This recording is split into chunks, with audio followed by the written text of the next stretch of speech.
A igreja de Corinto, que foi plantada pelo próprio apóstolo Paulo, estava agora com o seu coração cheio de dúvidas em relação ao apostolado de Paulo. Eles estavam questionando: será que Paulo é de fato um apóstolo? Ele não foi chamado por Jesus Cristo. Então eles começaram a questionar nesse sentido. Quando Jesus estava aqui na terra, ele chamou 12. O apóstolo Paulo não estava entre os 12. Então começou a se levantar esse tipo de questionamento, de rumores. E Paulo ele escreve o versículo 1 e o versículo 2 em defesa do seu apostolado. E ele diz o seguinte: será que eu não sou homem livre? Não sou apóstolo? Não vi Jesus, nosso Senhor? Por acaso vocês não são fruto do meu trabalho no Senhor? Se não sou apóstolo para outros, certamente o sou para vocês, porque vocês são o selo do meu apostolado.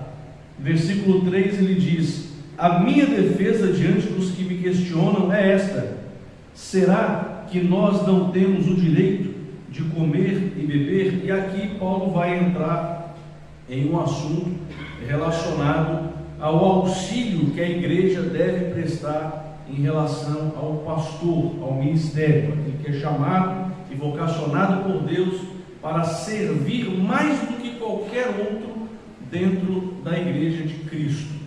Então, do verso 1 ao verso 2, Paulo está fazendo a defesa do seu ministério exatamente por esses motivos que nós falamos.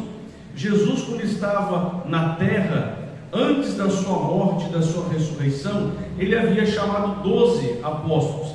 E as pessoas ali começaram a ficar com um pensamento um pouco confuso. Ora, como pode Paulo dizer que é apóstolo se ele não viu Jesus? E isso nos mostra aqui, irmãos, primeiro, uma característica do apóstolo. Para ser apóstolo é necessário ter visto Jesus. Ou Jesus, durante o seu ministério dos 3 anos aqui na terra, ou durante o período que Jesus passou também aqui na terra, mas ressurreto, antes da sua ascensão aos céus. Os irmãos lembram que Jesus estava em uma reunião com os seus discípulos, com os apóstolos. A igreja era uma igreja de aproximadamente 120 pessoas, um pouco menos, e naquele momento Jesus ele é assunto aos céus. Quando Jesus é assunto aos céus, ele antes diz assim: eu não vou deixar vocês órfãos, eu vou deixar outro Consolador, e ele permanecerá convosco até a consumação dos séculos. Ele vos ensinará, ele vos auxiliará, ele vai consolar a igreja, ele vai ensinar a igreja, ele vai admoestar a igreja, ele vai interceder por vocês junto ao Pai. Então, qual é o ensino que isso nos deixa em relação ao apostolado? Depois da ascensão de Cristo, ninguém vai ver Jesus. Ninguém viu Jesus. Quando você fala um testemunho de uma pessoa: eu vi Jesus, Jesus apareceu para mim, eu o abracei. Biblicamente, essa experiência ela é jogada por terra. Jesus ele foi assunto aos céus e ele está à destra de Deus Pai Todo-Poderoso. E ele só vai voltar à terra, não mais para perdoar pecados, mas para julgar o mundo agora. Então isso é conhecimento da palavra de Deus, isso nos dá firmeza, para que nós não venhamos cair nas ciladas do vil tentador. Inclusive Jesus disse assim: nos últimos dias muitos falarão que Jesus está ali, Jesus está acolá. Mateus capítulo 24. E Jesus disse: falsos profetas, não acreditem neles. Ou seja, testificando mais uma vez de que Jesus está à direita de Deus Pai Todo-Poderoso, e quem está aqui conosco agora, consolando, guiando, abençoando, restaurando, convencendo do pecado e do juízo, é o Espírito Santo de Deus. Ok? Então, se o Espírito Santo de Deus está hoje aqui conosco, e Jesus está à direita de Deus Pai Todo-Poderoso, existem apóstolos hoje? Entenderam como é que a gente desconstrói uma narrativa de que existem apóstolos hoje? Então, Pedro está defendendo isso. será que eu não vi Jesus? Paulo viu Jesus. Por que Paulo viu Jesus? Paulo viu Jesus quando Jesus estava durante o seu ministério de 3 anos? Não, Paulo não caminhou com Jesus. Paulo era um inimigo dos cristãos. Só que depois que Jesus morreu e ressuscitou, Jesus apareceu para Paulo durante esse intervalo até a sua ascensão. E durante esse intervalo, Jesus ele se revelou a Paulo, ele apareceu a Paulo, conversou com Paulo e ensinou a Paulo as doutrinas que estão registradas na palavra de Deus, nas cartas de Paulo. Então Paulo está dizendo: eu vi Jesus, só que eu não nasci no tempo como os 12 nasceram. Eu nasci como aquele que nasce fora de tempo. Eu nasci depois. Eu não nasci durante os 3 anos de ministério, mas eu nasci durante a ascensão de Jesus Cristo, e sou de fato apóstolo. E o que testifica que eu de fato sou um apóstolo é que eu vi Jesus, e aquilo que eu ensinei para vocês, é o que ele está dizendo para a igreja de Corinto, de fato é o Evangelho de Deus, e vocês foram alcançados, e vocês foram transformados. Vocês deveriam dar testemunho de que eu de fato sou um apóstolo de Jesus Cristo. Mas a igreja, devido à incredulidade do seu coração e diante de todos os problemas que nós já mencionamos até aqui, que aquela igreja estava enfrentando, entrou no coração dela imoralidade sexual e vários outros problemas, e agora incredulidade também. Estava incrédula em relação àquilo que Paulo havia dito para eles. Então só esses 2 versículos dão atestado de que Paulo de fato é um apóstolo, e nos mostram que hoje em dia não existem mais apóstolos. Não existem mais apóstolos. Se existissem apóstolos nos nossos dias, então, primeiro, Jesus ele teria saído do trono e voltado aqui à terra. E se Jesus sair do trono e voltar à terra, é o arrebatamento da igreja, é o juízo final. A não ser que eles tenham mais de 2 mil anos. Exatamente. A não ser que o apóstolo de hoje, seja mais do que Matusalém. O homem já está lá 2.000 anos já em falar: não, eu vi Cristo e eu estava lá com Cristo, e uma bênção maravilhosa na minha vida me fez viver durante 2.000 anos. Então eu acho difícil disso acontecer, ou seja, não existem apóstolos hoje. E se existissem também apóstolos nos nossos dias, a palavra de Deus ela estaria aberta para novas doutrinas, e a palavra de Deus não está aberta para novas doutrinas. Tanto é que o apóstolo Paulo, em Gálatas, capítulo 1, capítulo 2, ele vai defender isso na carta aos Gálatas inteira, de que não há outro evangelho, não há outro conjunto de doutrinas. Não existem mais doutrinas que não sejam essas doutrinas da graça que foi deixada pelo próprio Cristo. E Paulo diz: não sou eu que estou criando doutrinas, foi o próprio Cristo que me deu pessoalmente, e eu as entreguei para vocês. Assim como os 12 apóstolos também entregaram as doutrinas daquilo que eles ouviram do próprio Cristo que caminhou com eles. Então a igreja de Cristo hoje, nos nossos dias, ela crê na doutrina dos apóstolos. Atos capítulo 2, verso 42, se não me falha a memória.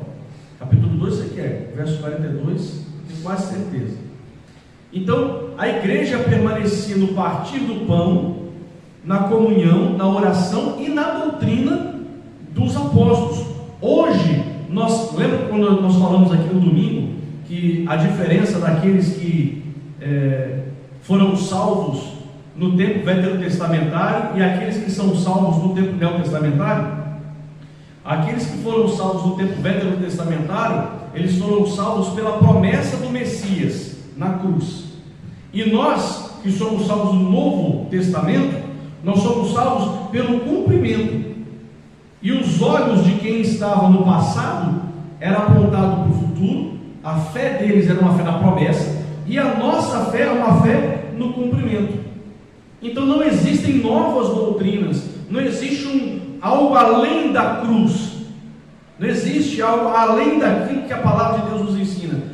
É voltar ao Evangelho, é voltar às doutrinas da graça, não é criar nada novo, e sim retornar aos rudimentos da fé. A tradição, como Paulo escreve, dizendo a tradição e os rudimentos que vos foram ensinados. Então existe uma doutrina autêntica, genuína e verdadeira. E existem heresias. Agora, quando você pega uma igreja que tem um apóstolo, ela tem mais de 100 membros, você vê nitidamente, não é nós temos que acusar ninguém, mas que falta conhecimento bíblico dessa grande massa de aceitar e crer nesse apóstolo que está se intitulando apóstolo e não se voltar para mim. Perfeitamente. É um alerta.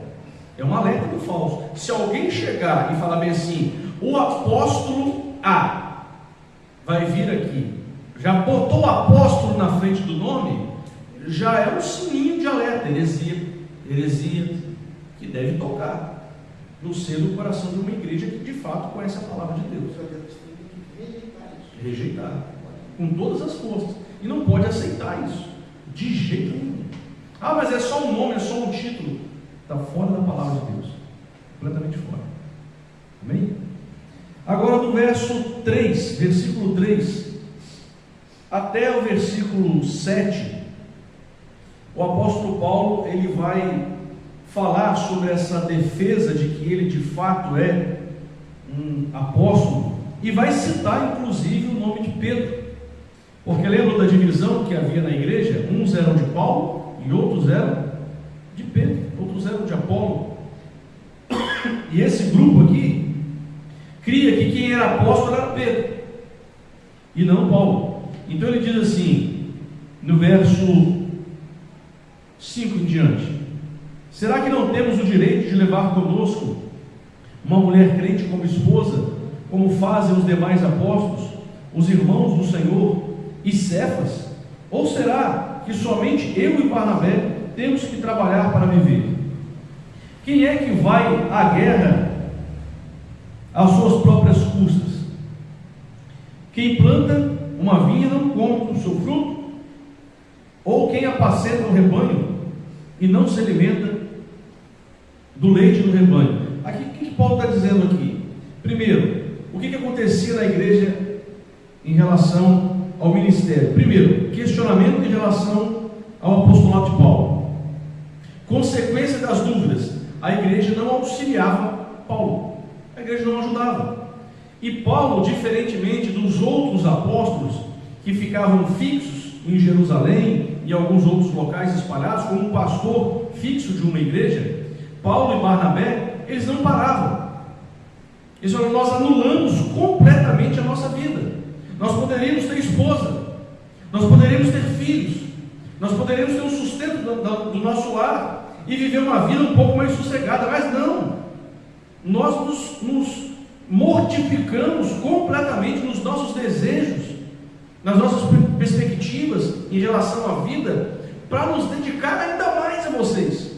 E mesmo com toda essa dedicação, com todo esse zelo, zerando a nossa vida, anulando a nossa vida e expressando com atitudes o amor de Deus em Cristo Jesus por vocês, vocês negam o apostolado, vocês duvidam do apostolado, e vocês ainda não auxiliam o ministério itinerante do apóstolo Paulo e de Barnabé. Ou seja, a igreja, ela não era uma igreja caridosa, ela era uma igreja que amava o dinheiro, e segurava o dinheiro, segurava os recursos, segurava os bens, e não entendia que você ofertar ou você dizimar é para o avanço do reino.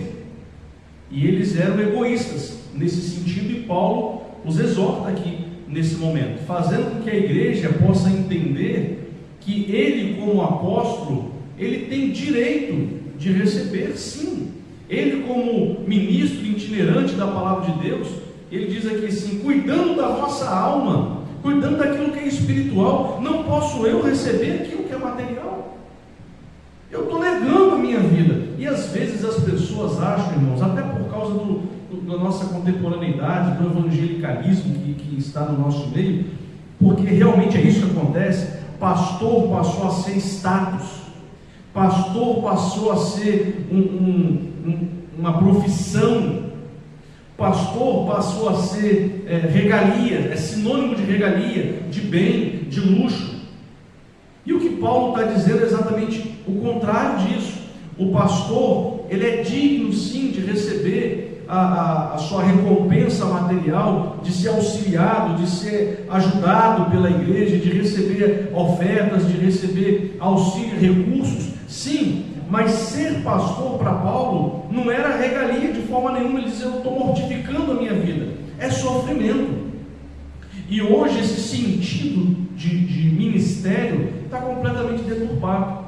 Completamente deturpado. Hoje, se você perguntar para a massa de pastores que existem aqui em Vila Velha, não vamos para muito longe não, aqui em Vila Velha, pode pular de denominação para denominação, os púlpitos todos, da igreja brasileira, principalmente aqui em Vila Velha, você perguntar o que é um pastor de sucesso, o que é um ministério de sucesso, com toda certeza, mais de 90%, e eu estou sendo generoso, mais de 90% vai dizer: ser um pastor de sucesso é ter uma grande igreja, é ser reconhecido, é ter números de seguidores no Instagram, no Facebook, ter comentários, ser chamado para palestras, para viagens, para conferências e, obviamente, receber um bom salário.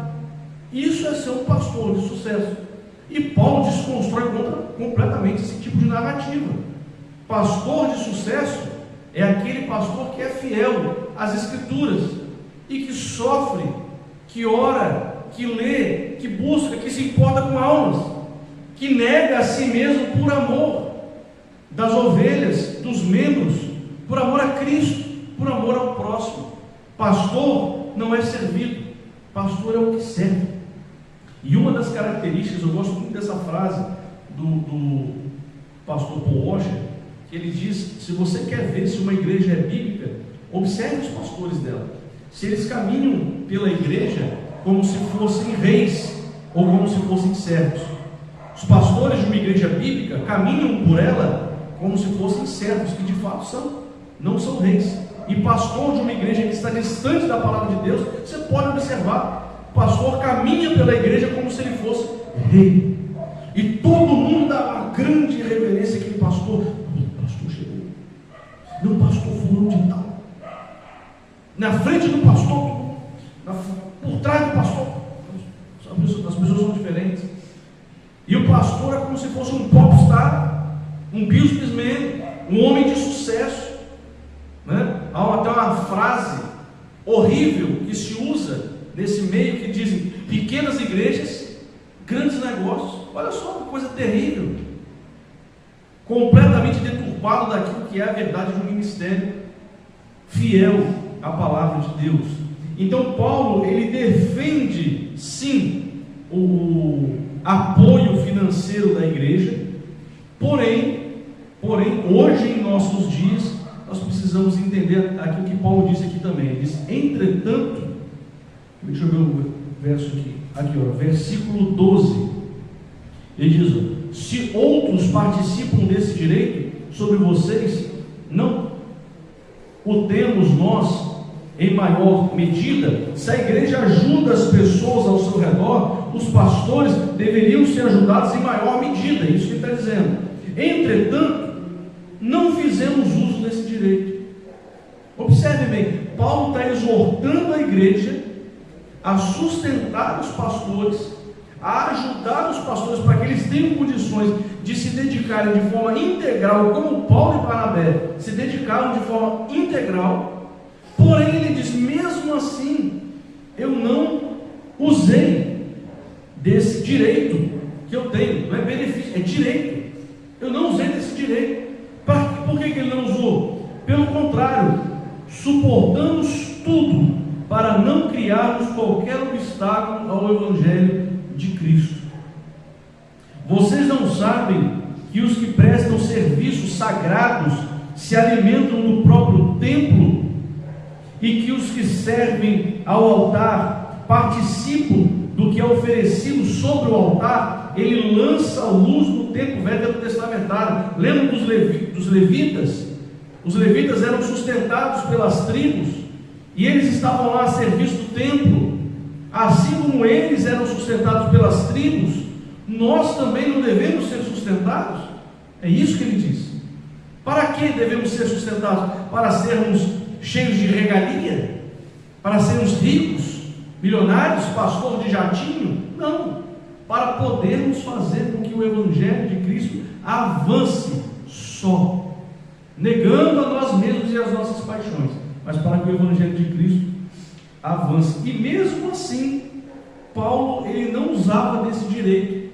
Ele recebia ofertas da igreja, ele recebia auxílio da igreja, mas sempre que possível, Paulo vendia tendas, para não ser pesado financeiramente para a igreja, para que aquela igreja tivesse condição financeira maior de fazer com que o reino fosse expandido naquele local. Então ele não ficou, eu vou tirar de você, eu vou tirar de você, eu vou tirar de todo mundo, deixando as igrejas à míngua, para que ele pudesse se encher de dinheiro. Irmãos, paz, meus irmãos, eu não sei se vocês sabem disso, eu acredito que saibam, mas hoje em dia, inclusive em próprio Vila Velha, existem pastores que recebem comissão,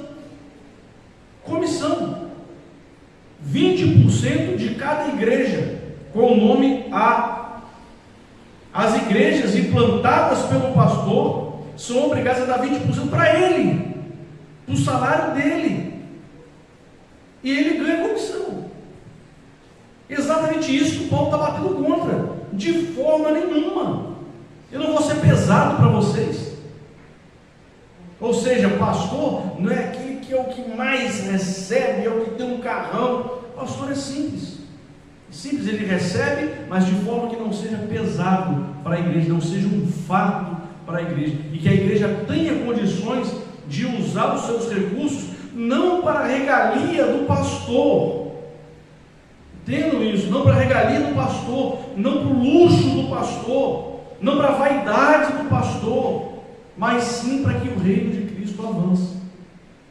Então existe uma linha tênue aí, que a igreja precisa estar extremamente atenta. Ela deve sim remunerar o seu pastor, ela deve sim auxiliar o seu pastor, mas o pastor, por contrapartida, não pode aproveitar-se disso para enriquecer. Ele tem que não ser pesado para a igreja. Essa passagem ela deixa bem claro um entendimento de que ministério, pastor, não é status, é sofrimento. Primeiro ponto que ele coloca aí. Perfeito. Sai de uma exposição, porque se ele quisesse status, ele ficava no status. Exatamente. Uma outra camarada rico, bem situado, bem luxo ele tinha. Então ele mostra outra coisa aí. Ministério, pastor, ele tem que ser dedicado ao luxo mesmo. Ele mostrou isso, ele viveu isso. Exatamente. Então, assim, tem que ser bem remunerado. Eu acho que tem que ser bem remunerado, mas não a ponto de você sobressair e ficar aquele superstar, aquele popstar, exatamente, supra-sumo do mundo. Então, é uma característica, quando a gente estuda essa parte aí, uma característica clara de que é uma igreja bíblica, uma igreja verdadeira. É isso que ele está mostrando ali. Uma igreja que ela é bíblica, ela entende o Evangelho. Ela tem um pastor que também entende dessa forma, é diferente. Então, o pastor entende isso e a igreja entende isso. Agora, você já pensou, se a igreja não entender isso, e o pastor quer tudo para ele? Ele é o detentor do conhecimento, porque ele estuda a palavra de Deus, correto? Só que aí chega nessa parte de Corinto aqui, isso aqui não vamos ensinar para a igreja não. Vamos pular essa parte aqui. Deixa eu continuar com o dia. Não, é por isso que é importantíssimo para nós a exposição da palavra de Deus, uma palavra, né, expositiva. Você pegar a carta de Paulo inteira e você expor ela toda. É o que os reformadores chamavam no latim de tota scriptura.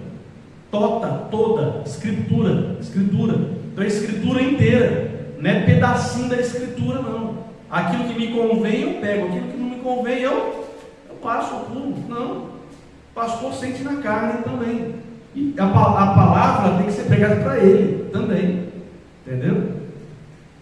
Amém? Ficou claro até aqui?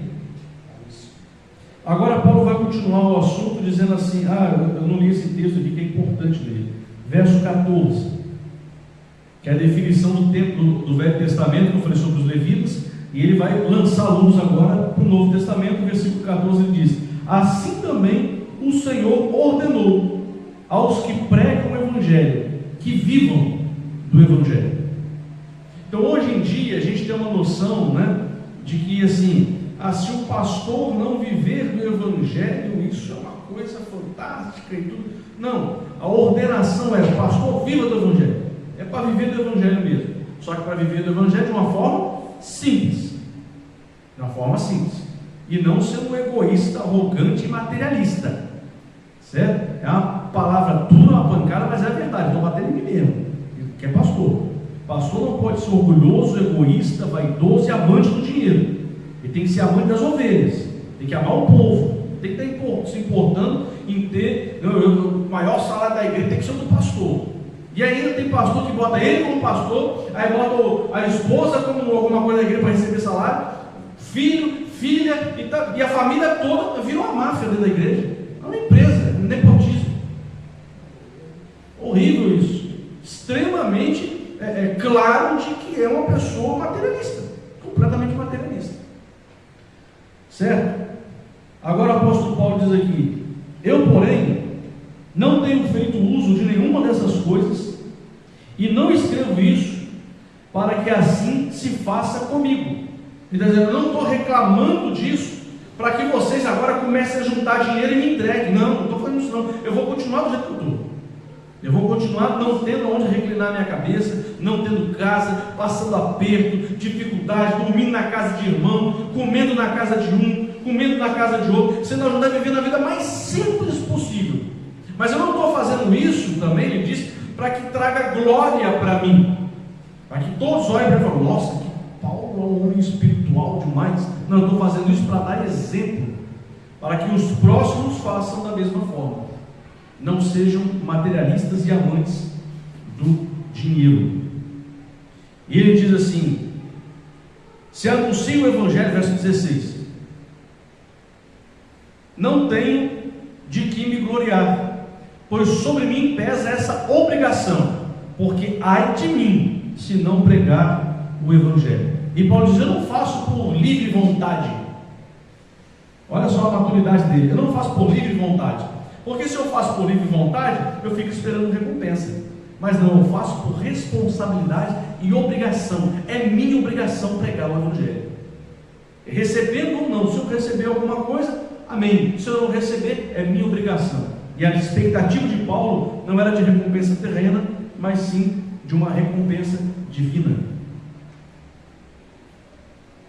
Agora, no versículo 19 até o versículo 22, Paulo vai falar sobre a estratégia. Essa estratégia que ele fez, essa forma dele viver e de entender o ministério, na verdade, nada mais é do que uma estratégia para ganhar almas. Não ser pesado para a igreja e ganhar almas. Por isso Paulo não casou. Por isso Paulo não tinha família. Porque a gente bem sabe disso, não é verdade? Uma pessoa sozinha tem um custo X de vida, certo? Um casal tem um custo X ao quadrado. Um casal com filho, X triplicado ou mais, não é verdade? Então você tem despesas, você tem dificuldades, você fica preso à sua família, porque as primeiras ovelhas de um pastor é o seu lar, é a sua família, esposa e filhos. Ele precisa cuidar, ele não pode abandonar a esposa e filhos para viver o Evangelho e a família triste de um lado e ele feliz do outro. Isso não existe. Então, o primeiro grupo de ovelhas que o pastor tem é a sua casa, a sua família. Então, Paulo disse: eu estou me abstendo de tudo isso para não ser pesado para a igreja e ter o menor salário que o pastor poderia ter, menor condição de recursos que a igreja vem dar. O resto, tudo volta para a igreja, para que a igreja possa prosperar, ajudar as pessoas, estender a mão e avançar com o reino. Por isso ele diz: fiz-me fraco, verso 22, para ganhar os fracos. Fiz-me fraco para com os fracos, a fim de ganhar os fracos. Fiz-me tudo para com todos, a fim de, por todos os modos, salvar alguns. Tudo faço por causa do Evangelho, para ser também participante dele. Você volta aqui, Sim. você volta aqui no verso 20, ele diz que procedi para com os judeus como judeu, a fim de ganhar os judeus. Aí depois ele fala esse verso 22 que você leu. Então, algumas pessoas interpretam o seguinte: eu tenho que me fazer como ele, eu tenho que me tornar judeu, eu tenho que me tornar com a pessoa do mundo, fazer igual a ele, onde vai, vai no lugar, na boate, eu tenho que fazer igual a ele para poder ganhar. Não é isso, cara. Com certeza não. Uma distorção muito grande. Inclusive ele fala, fiz-me como judeu, mas não estando debaixo da lei como o judeu está, ele diz no texto. Então o que ele fazia? Ele ia lá em Israel, participava das sinagogas, pedia voz, porque ele era também judeu, ele podia subir, e ele subia no sinédrio e falava de Cristo. Esse é o sentido. Tem algumas igrejas hoje, né, a gente sabe, na época de carnaval, eles botam o trio elétrico e não carnaval lá é normal. Se você não falar no meio deles... Aí eles falam que isso é se fazer de fraco.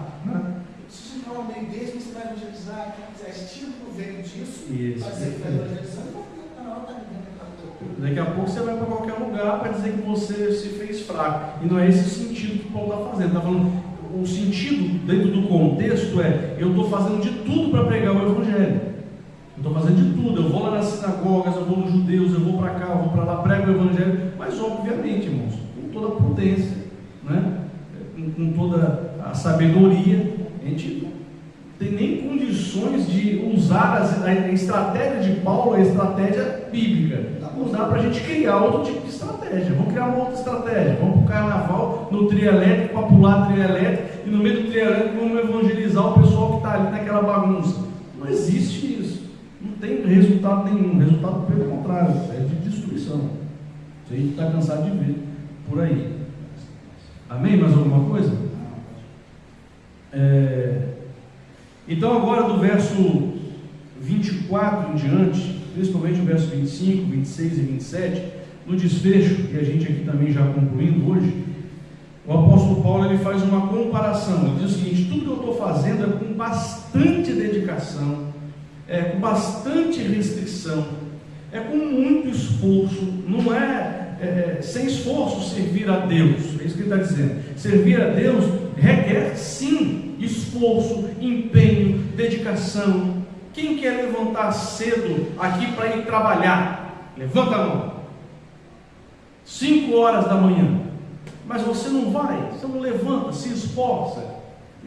Assim como você faz as coisas da terra e se esforça, nós precisamos fazer também em relação às coisas de Cristo. E ele usa um exemplo que eu acho maravilhoso, que é o exemplo do atleta. E ele diz: o atleta, ele corre para ganhar um prêmio, e ele se domina para poder alcançar aquele objetivo dele. Então o que o atleta faz para ter uma performance melhor a cada dia que passa? Ele tem uma alimentação saudável, ele tem uma rotina de exercícios, ele tem um objetivo. Presta atenção, ele tem um objetivo.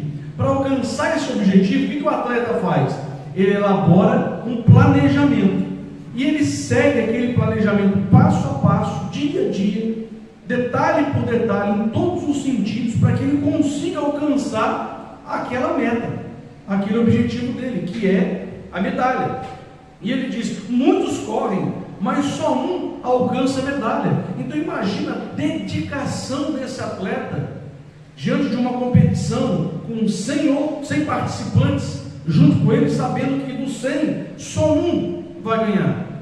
Todos estão se dedicando, todos estão se dominando em relação ao alimento, a uma rotina de exercícios, a se abster de várias coisas para poder alcançar aquela meta. Então todo mundo fazendo aquilo. Imagina o alto nível de restrição, o alto nível de dedicação desses atletas. E tudo isso eles fazem por algo que é corruptível. E vocês? É isso que está dizendo. E vocês? Vocês não vão se dedicar da mesma forma por um prêmio que é incorruptível, que é a coroa da glória, que é por Deus, por Cristo, pelo Espírito Santo? Vocês não vão sair do comodismo, vocês vão continuar sentados, parados, com suas limitações, com suas desculpas. É isso que ele está dizendo. Ele está exortando a igreja e acordando a igreja com essa exortação. Observe um atleta. Observe o que ele faz. Ele faz tudo, se domina, começa a se restringir de várias coisas para poder alcançar algo que é corruptível, que passa. Tudo passará, irmãos, mas a palavra de Deus não passará, ela permanecerá. Qual a dedicação que nós estamos tendo em relação à palavra de Deus para evangelização, para anúncio do evangelho, para evangelismo, para alcançar as vidas? Que Paulo diz: eu fiz de tudo para alcançar vidas. O objetivo, a meta de Paulo era a salvação, não era a riqueza, não era o seu ventre, era para o próximo. Então é isso que ele alerta a igreja. Ele diz, e ele fala sobre ele, verso 26: assim corro também eu, não sem meta. Ele também tem uma meta. Assim luto, não como desferindo golpes para o ar. Tem uma estratégia, tem um planejamento para que o objetivo seja alcançado. E ele diz: mas esmurro o meu corpo e o reduzo à escravidão, para que, tendo pregado a outros, não venha eu mesmo a ser desqualificado. Ou seja, como que ele se prepara? Mortificando os seus desejos, mortificando a carne, para que ele possa falar aquilo que ele também vive. Para que eu não venha a ser um falastrão, mas não viver nada daquilo que eu estou ensinando para a igreja e ser desqualificado diante do meu Deus. Então eu me esforço, eu corro assim como o atleta faz, e estou motivando a igreja também a fazer. Corram, se dediquem, deixem de comer porcarias, mas tenham uma alimentação saudável. Deixem de ver besteiras da vida e tenham uma alimentação saudável. Redime o tempo, aproveite melhor o tempo de vocês. O tempo passa rápido. Vamos nos dedicar ao evangelho. E eu estou falando isso, não é só para que vocês façam e eu fique de braço cruzado esperando o resultado. Eu também faço. É isso que Paulo está dizendo. Para que eu não seja reprovado ou desqualificado naquilo que eu estou pregando, naquilo que eu estou dizendo. Amém? Mais alguma coisa? Colocação? Pergunta? O verso 17 aí vai dizer que ele faz segundo vontade, tendo galardão. Então, quando ele fala assim para não ser desqualificado, é exatamente a perda desse galardão. Se você se qualificar, eu vou fazer e não vou ganhar. Não vai alcançar. Você não tem que fazer segundo vontade para ter o galardão. Exatamente. Perguntas? Nenhuma? Esse galardão dele é a aprovação. Enquanto os que querem aparecer e acumular dinheiro não vão pregar a verdade, nem você vê a diferença, né, de um viver o evangelho. Isso. Você vê a diferença de um ministro fiel para um falso pastor. O falso pastor, ele quer recompensa dele. Ele quer dinheiro. A recompensa dele é material. Mas o pastor fiel à palavra de Deus, a preocupação dele é com almas.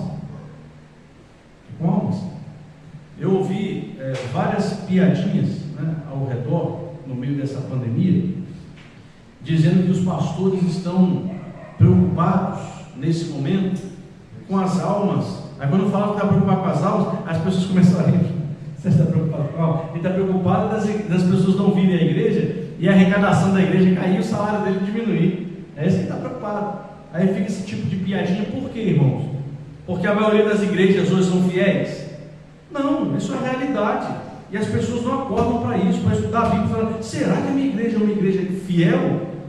Será que a minha igreja é uma igreja infiel? Não importa o nome, nós somos batistas, mas existem batistas que são infiéis, existem batistas que são heréticos, existem igrejas batistas que são sinagogas de Satanás, e que o pastor é arrogante, só quer para ele, quer para ele.